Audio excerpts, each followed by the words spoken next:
What's good guys, we're back again with another graffiti review, this time with the Liquitex wide body markers. So these are the 15mm markers that come with a 15mm nib and then an 8mm nib on the skinny side. Pretty regular. The dimensions are the same for most markers of this make. Most graffiti brands and art brands supply sort of a marker of these dimensions, so I won't get into too much of that. They've got the refillable body and then the unscrewable top to go ahead and refill it with your own paint and your own ink. As I said, pretty regular. Dimensions are pretty much the same for most large body markers.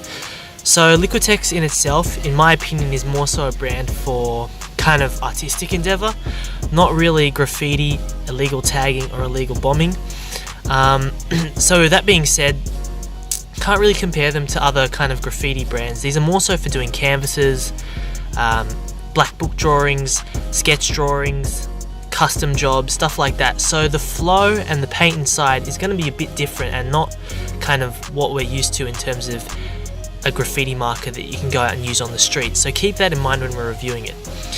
That being said, this is a water-based acrylic, so that should give you a hint straight away that it's not really meant for the streets. Water-based doesn't really hold up too well on the buff. Who knows, once we review it, we could be pleasantly surprised. We're going to go ahead and test out the flow, test out how they write, the consistency, obviously the paint inside and its opacity, and then we're going to go ahead and give it a buff test as well, just to see how it holds up. Who knows, we could be pleasantly surprised. We could go ahead and just use these in our black books, or we could go ahead and sub the paint out for something a bit harder staining and then use it as a good tagging marker or something like that. So we'll go ahead and see. Let's get into the review. Alright guys, so first up we had the green, and straight away you can see the main problem with these markers is that they leak a ton. I don't know whether it's the water-based paint making it so thin and it just seeps out everywhere, but it's all over my hands, all over the cap lid, all down on the wall. It's just everywhere. It's not really ideal for kind of tagging with and having in your pocket. It's just seeping everywhere, and it's happened across all the colors, not just the green. If we go to the green itself and how it's writing on the surface, it's not as opaque as you'd like it to be. It's not really a rich or deep green. It's kind of this washed out kind of watercolory green. You're kind of getting weird variations of the color where it's like from a dark green to a light green, and then it's kind of separated and differentiated. And even when you apply it to an art context, you kind of don't want that happening in your black books where you're trying to get a solid color but it's coming out two different tones. It doesn't really matter too much for tagging here, but kind of in the black book it might matter for those people that are doing that. And as for the nib itself, it's kind of not broken in enough. It's very stiff and very, very hard to write with, so you're getting a lot of streaks and a lot of chopping around the marker. It's not bad, but it's a lot of markers are broken in a lot easier than this one has. So overall, kind of watery, not as opaque as you'd like to be, and overall it's kind of not really a nice green to look at. So next up we had the purple, and again, sort of the opacity issues and the sort of wateriness of the paint is coming through a bit in how it's been tagged. You're kind of getting sort of these lighter and darker variations, these bits where it's kind of almost translucent, transparent, and then darker areas where it's kind of a bit darker and a bit richer. So it's not quite consistent across the whole of the right. But in saying that, this lilac color, this sort of dark purpley color, is a nice color to use. It's a lot richer than the green was, and it's writing a bit better. Sorry, maybe the marker has been broken in a bit more, or it's not just as stiff as the other one. But this color is definitely working a bit better than the other one.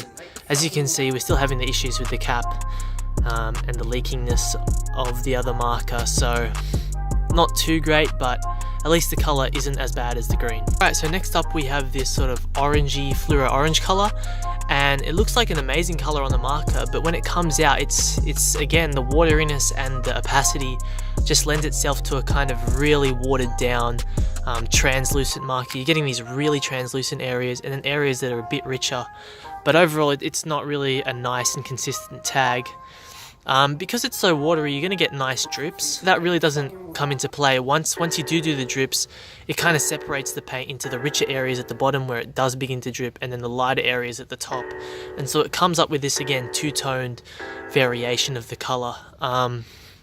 Definitely with these fluorescent colors, they're quite nice to look at on the marker body, and you think to yourself, wow, this is going to be an amazing color, but if the opacity isn't right, it's going to be this really watered down and washed out kind of fluorescent, almost like a highlighter color. So next up we have the navy blue, and this is probably the color that I'm enjoying the most out of all these markers.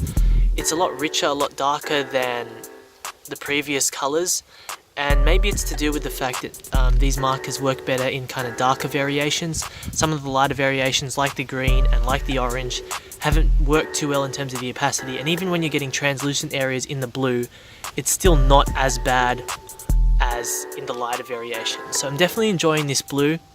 I can really see it working well on the streets, no matter what the buffing properties are. It's just a nice color and stands out quite well. So overall, the blue is probably my favorite of all these colors. Right, last up we have the yellow, and again the wateriness and the opacity of this type paint is coming through, but in the yellow it doesn't seem too bad. It kind of just has the effect of kind of like a poster marker that you get at your local news agency, or even a highlighter effect. It's really not super opaque, but it's not bad. Compared to the orange, I think the yellow is a lot better in terms of the fluoro colors. It's coming out a lot more consistent, at least, than the orange was. And yeah, you're able to get nice drips across all these markers. But again, the two-tone kind of nature of it comes through when you start using the drips, where the darker kind of pigments flow to the bottom and then the lighter pigments stay at the top, which is not really an ideal effect. But you can get some nice drips if you do kind of go a bit slower and kind of press down hard on the marker. But for the most part, the yellow is okay. It's not ideal, but it's not horrendous. So I'll go ahead and give that a buff with some mineral turpentine, basically a paint thinner, what most buffers use, and this will be the chemical buff test for these Liquitex markers. So I'll put that on a rag and see how it goes. Guys, to the marker's credit, it's taken a bit of force to get a lot of the paint off the surface, but once I kind of fought through that, you're getting most of it off the surface and it's just coming through as a clean light blue. Some of the darker colors are kind of smudging and leaving a bit of a smudge of color, but I'm pretty sure if I put in a bit more force I could remove all that paint off the surface. So this is kind of expected with the water-based paint. Couldn't really be surprised with the results. There's no real staining properties to kind of allow the paint to set into or soak into the background surface, so obviously there's going to be no scars or no ghost tags. So kind of disappointing, but pretty much expected. Alright guys, the result's pretty much expected. Nothing's coming through as a ghost tag or being able to bleed through or show through this light blue. The water-based paint just has none of those bleeding properties that other inks or other paints do, so it's to be expected from these water-based markers. Not much more to say about that. Alright guys, so with the buff test complete, we've basically done our review of the Liquitex wide body markers. I'll just give an overview of my thoughts. So the main problem with these markers is that they leak a ton.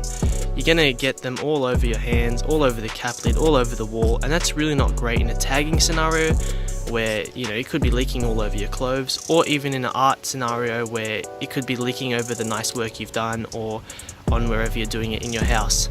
So that's kind of a problem, something to do with the valve system or the nib connection, but it really needs to be fixed. The nib itself is not bad. Initially I was having some concerns that it was a bit too rigid, but once I broke it in, it's working fine, just like most standard nibs, 15mm nibs.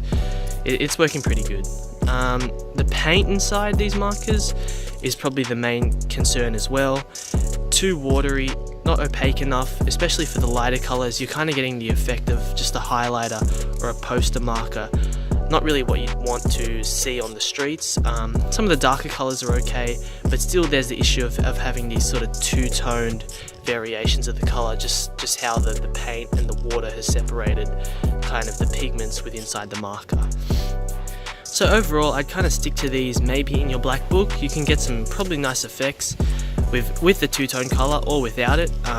Nice fades and nice kind of blending effects if you use them correctly, and just around the house, or just to have fun little tags with, just like the subscribe tag. It was just fun kind of flicking and slashing the paint just to get some cool gloopy effects here and there, but I don't think they're kind of reliable enough to be tagging it with on the street.